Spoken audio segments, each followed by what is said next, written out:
আব্দুর রহিম আল মাদানী ভাইয়ের প্রতি আমার বিন্দুমাত্র বিদ্বেষ নাই, হিংসা নাই, আক্রোশ নাই, রাগ নাই, অভিমানও নাই। তবে আপনি আপনার সমালোচনার ভাষাটা কতটা নিম্নমানের নিয়ে গেলেন, কোন পর্যায়ে গিয়ে সমালোচনা করছেন। আমির হামজা সারা জীবন কত ভুল করেছে, তারেক মনোয়ার কত ভুল করেছে, অমুক হুজুর কত ভুল করেছে। এইভাবে ভুল ধরতে ধরতে যে ব্যক্তি ভুল ধরতেছে সেও যে নিজে ভুল করতে পারে এটা সে ভুলেই গেছে। আপনিও তো ভুলক্রমে মা খাদিজাতুল কুবরাকে আল্লাহর স্ত্রী বলে ফেললেন। মর্যাদাপূর্ণ আল্লাহর স্ত্রী, আল্লাহর নবীর স্ত্রী, মর্যাদাপূর্ণ আল্লাহর স্ত্রী, মর্যাদাপূর্ণ আল্লাহর স্ত্রী। কই আমরা তো এটা ধরি না, কারণ আমরা জানি স্লিপ অফ টাং হতেই পারে, ভুল তো হতেই পারে, মানুষ মাত্রই তো ভুল হতে পারে। ভুল ধরা শুরু করলে তো দুনিয়াতে কেউ বাঁচতে পারবে না। কিন্তু এই বেচারা এখন দিন রাত এক করে বৃহত্তর ইসলামী সংগঠনের বিরুদ্ধে কথা বলছে, মুফতি আমির হামজার বিরুদ্ধে কথা বলছে যে মুফতি আমির হামজার তো কোনো যোগ্যতাই নাই, তারেক মনোয়ার তো 90 দশকের রিজেক্টেড মাল, এমন এমন কথা বলছে। তারেক মনোয়ার কিংবা আমির হামজা কিংবা জামাত ইসলামী কিংবা আমরা নির্ভুল, আমাদের কোনো ভুল নাই এমন দাবি আমরা কোনোদিন করতে পারি না। তার কারণ দিন শেষে মানুষ মাত্রই ভুল, মানুষ মাত্রই ভুল। আমার ধারণা হচ্ছে এই বর্তমান সময়ে ওলামায়ে কেরাম যদি এই সময়ে এসেও একতাবদ্ধ হতে না পারে, কওমি আলিয়া জামাত হেফাজত খেলাফত জমিয়ত তরিকতের দ্বন্দ্ব ভুলে সব মত এবং পথের আলেমরা যদি এই সময়ে এসে ঐক্যবদ্ধ হতে না পারে, তাহলে বিগত 16 বছর যেমন স্বৈরাচার ছিল তার চেয়ে ভয়াবহ স্বৈরাচার আগামীতে আমাদের মাথায় আল্লাহ চাপায়া দিবে। যদি আমরা ঐক্যবদ্ধ না হতে পারি, এর চেয়ে ভয়াবহ দিন সামনে আসতেছে, ঠিক কিনা? সব দল মিলা পিটাবে, তখন কুল পাবেন না বাঁচতে। আপনাদের গাজীপুরের এক ব্যক্তি আছে আব্দুর রহিম আল মাদানী ভাই, আমি তাকে বিন্দুমাত্র ঘৃণা করি না, বিন্দুমাত্র তার প্রতি আমার অভিযোগ নাই। কিন্তু এই বেচারা এখন দিন রাত এক করে বৃহত্তর ইসলামী সংগঠনের বিরুদ্ধে কথা বলছে, মুফতি আমির হামজার বিরুদ্ধে কথা বলছে যে মুফতি আমির হামজার তো কোনো যোগ্যতাই নাই, তারেক মনোয়ার তো 90 দশকের রিজেক্টেড মাল, এমন এমন কথা বলছে। তারেক মনোয়ার কিংবা আমির হামজা কিংবা জামাত ইসলামী কিংবা আমরা নির্ভুল, আমাদের কোনো ভুল নাই এমন দাবি আমরা কোনোদিন করতে পারি না। তার কারণ দিন শেষে মানুষ মাত্রই ভুল, মানুষ মাত্রই ভুল। তবে আপনি আপনার সমালোচনার ভাষাটা কতটা নিম্নমানের নিয়ে গেলেন, কোন পর্যায়ে গিয়ে সমালোচনা করছেন।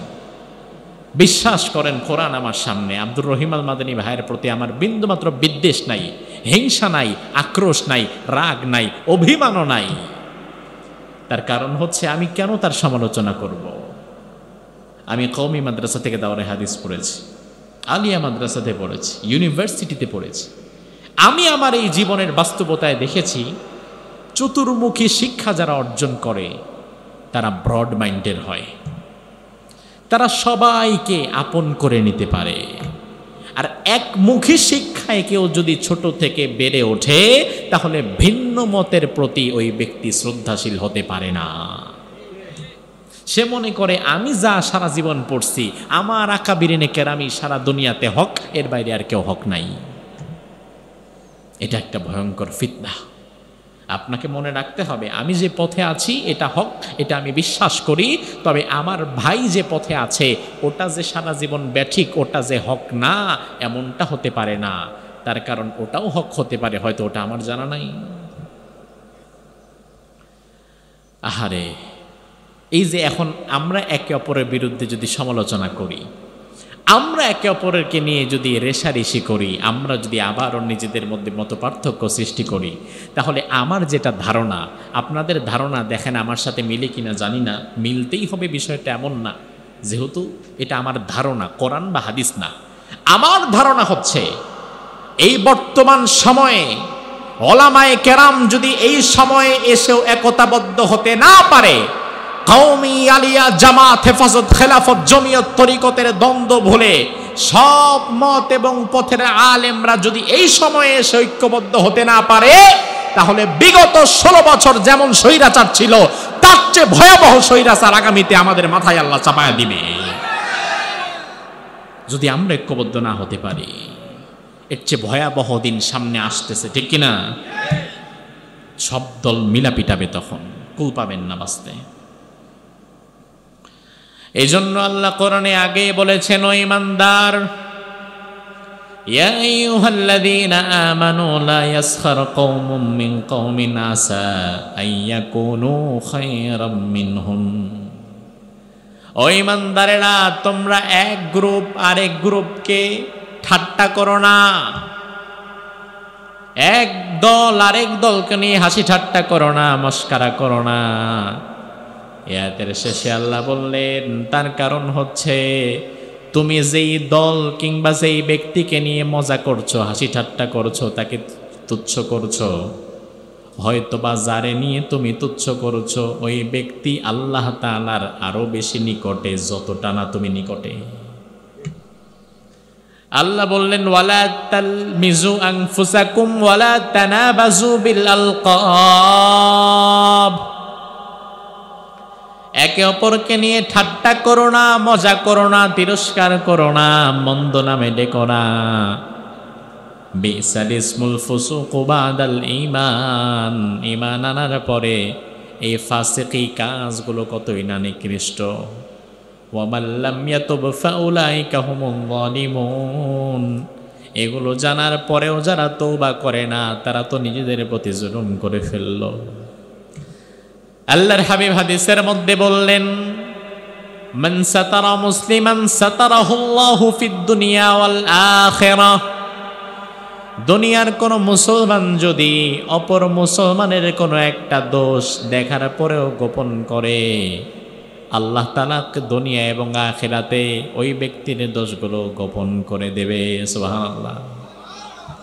এখন আমাদের দেশের মুসলমানেরা অপরের দোষ গোপন করবে তো দূরে থাক, বরং অপরের দোষ আরো খুঁজে খুঁজে বের করে প্রকাশের করার দায়িত্ব নেয়। আছে না নাই? আমির হামজা সারা জীবন কত ভুল করেছে, তারেক মনোয়ার কত ভুল করেছে, অমুক হুজুর কত ভুল করেছে। এইভাবে ভুল ধরতে ধরতে যে ব্যক্তি ভুল ধরতেছে সেও যে নিজে ভুল করতে পারে এটা সে ভুলেই গেছে। আপনিও তো ভুলক্রমে মা খাদিজাতুল কুবরাকে আল্লাহর স্ত্রী বলে ফেললেন।